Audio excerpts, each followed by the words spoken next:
Trading ഒരിക്കലും ഒരു ഭാഗ്യപരീക്ഷണമല്ല. അത് ഒരു സൈക്കോളജിയാണ് ശരിക്കും.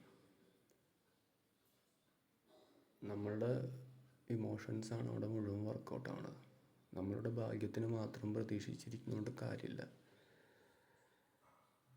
അതിന് ആ ഒരു കൺസെപ്റ്റിന് പാടെ മാറ്റി വെച്ചിട്ട് തന്നെയായിരിക്കും നല്ലത്. ഞാനൊക്കെ ശരിക്കും പറഞ്ഞാൽ സ്റ്റോക്ക് മാർക്കറ്റിലേക്ക് വന്നത് അതിൻ്റെ ഒരു ഫണ്ടമെൻ്റലൊന്നും അറിയാതെയാണ് ശരിക്കും.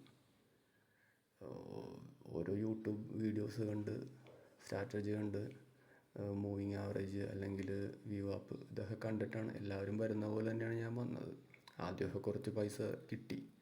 അപ്പോൾ ഇതാണ് മാർക്കറ്റ് എന്നുള്ള ഒരു ധാരണയിൽ പിന്നെ ഓരോരോ എൻട്രികളൊക്കെ എടുക്കാൻ തുടങ്ങി.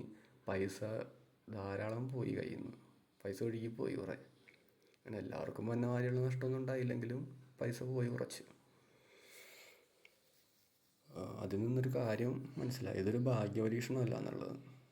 ആദ്യമായിട്ട് മാർക്കറ്റിലേക്ക് വരുന്നവർ മനസ്സിലാക്കിയിരിക്കേണ്ട കാര്യം, നിങ്ങളൊരിക്കലും മാർക്കറ്റിൽ ഭാഗ്യത്തിനെ പരീക്ഷിക്കാൻ നിൽക്കരുത്. നിങ്ങളതിൻ്റെ ഫണ്ടമെൻ്റൽസ് ഉറപ്പായിട്ടും അറിഞ്ഞിരിക്കണം. ഇതിവിടെ വർക്കൗട്ട് ആവണം മുഴുവൻ നമ്മളുടെ സൈക്കോളജിയാണ്. മെയിനായിട്ട് ഗ്രീഡ്, അത്യാഗ്രഹം.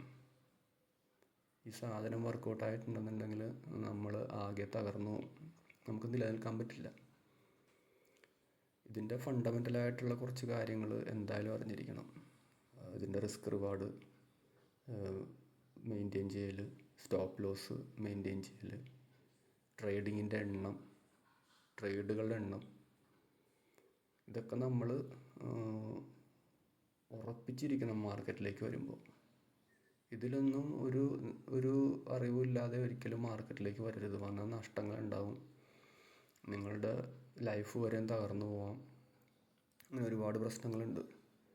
അതുകൊണ്ട് ട്രേഡ് മാർക്കറ്റിലേക്ക് വരുമ്പോൾ നമ്മൾ ശ്രദ്ധിക്കണം ഒരുപാട്. നമ്മളുടെ ഭാവി തുലാസിലായിട്ടുള്ളൊരു ജോബ് തന്നെയാണിത്. ഇതൊരു അനിശ്ചിതത്വമുള്ള ജോബാണ്. നമുക്ക് കൃത്യമായിട്ട് സാലറി കിട്ടണ കാര്യമൊന്നും കിട്ടില്ല. ഒരു മാസം ചിലപ്പോൾ നഷ്ടമായിരിക്കും, അടുത്ത മാസം ലാഭമായിരിക്കും, അടുത്ത മാസം കിട്ടിയ ലാഭവും കൂടി പോകും. ഇതൊക്കെ സംഭവിക്കാം. ലാഭം മാത്രം അല്ലെങ്കിൽ നിശ്ചിത സാലറി മാത്രം കിട്ടുന്ന ആ ഒരു വ്യവസ്ഥ സ്റ്റോക്ക് മാർക്കറ്റിൽ, ഓപ്ഷൻ ട്രേഡിലില്ല. നഷ്ടം സംഭവിക്കുമ്പോഴൊക്കെ നമ്മൾക്ക് ഗ്രീഡ് വർക്കൗട്ട് ആയിട്ടുണ്ടെന്നുണ്ടെങ്കിൽ അവിടെ സംഭവിക്കുന്നത് അപകടമായിരിക്കുള്ളൂ.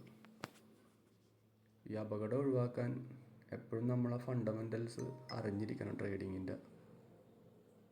എനിക്ക് നിങ്ങളോട് പറയാനുള്ളത് അതാണ്, അപകടത്തിൽ ചാടരുത്.